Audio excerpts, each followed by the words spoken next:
Hello दोस्तों, welcome to Altus education.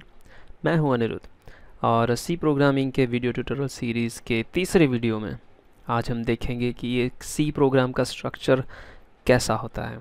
तो चलिए शुरू करते हैं। जनरली अगर आप देखें कि कोई भी अच्छा और बेहतर तरीके से बनाया हुआ सी प्रोग्राम, तो उसके अंदर आपको 5 अलग अलग सेक्शन देखने को मिलेंगे।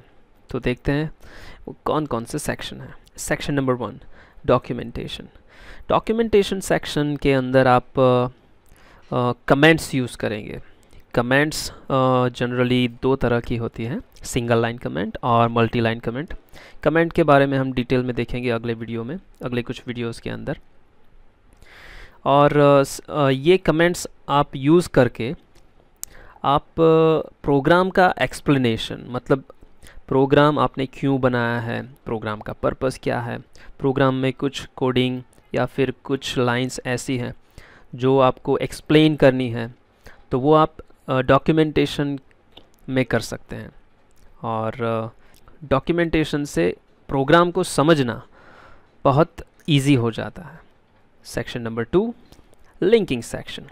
लिंकिंग सेक्शन के अंदर सी प्रोग्राम के अंदर जितने भी बिल्ट इन फंक्शन आप यूज़ करोगे, फॉर एग्ज़ाम्पल प्रिंटफ, स्कैनफ, ऐसे बिल्ट इन फंक्शंस को यूज़ करने के लिए जितने भी ज़रूरी हेडर फाइल्स हैं, वो सभी हेडर फाइल्स आप लिंकिंग सेक्शन के अंदर डिक्लेयर करेंगे। फॉर एग्ज़ाम्पल हमने यहाँ पे इंक्लूड किया है एक फ़ाइल stdio.h। उसी तरह से बहुत सारी हेडर फाइल्स हैं जो जैसे जैसे हम प्रोग्रामिंग देखते जाएंगे वैसे वैसे समझते जाएंगे कि कौन से फंक्शन के लिए कौन सी हेडर फाइल हमें इंक्लूड करनी चाहिए। Section number 3, global declaration.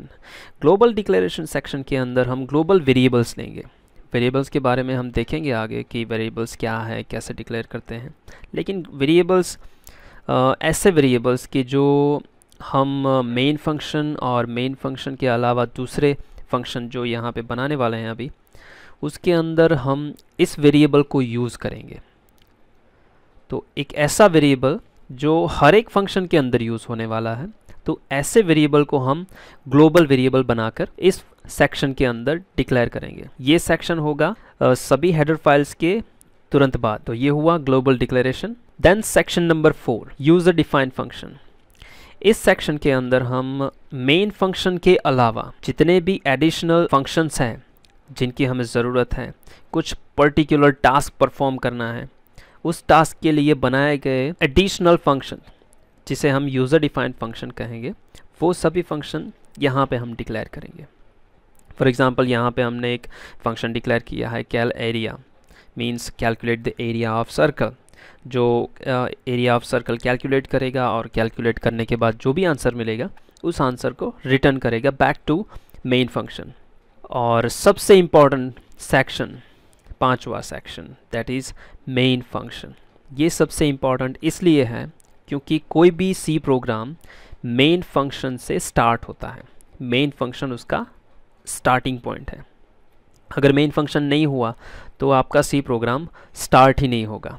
तो इसलिए हर एक प्रोग्राम के अंदर मेन फंक्शन होना कंपलसरी है। तो ये हुए हमारे 5 अलग अलग section in a C program, जिसमें से सेक्शन नंबर 2 लिंकिंग सेक्शन और सेक्शन नंबर 5 मेन फंक्शन, ये दोनों कंपलसरी रहेंगे। ये दोनों सेक्शन तो होने ही चाहिए। आप अगर डॉक्यूमेंटेशन ना करें तो चलेगा, ग्लोबल डिक्लेरेशन ना करें तो भी चलेगा, यूज़र डिफाइंड फंक्शन भी ना करें तो भी चलेगा, लेकिन ये दोनों सेक्शन तो होने चाहिए, हेडर फाइल्स और मेन फंक्शन। तो इस वीडियो में बस इतना ही काफ़ी है। मिलते हैं अगले वीडियो में, तब तक के लिए टेक केयर, बाय बाय।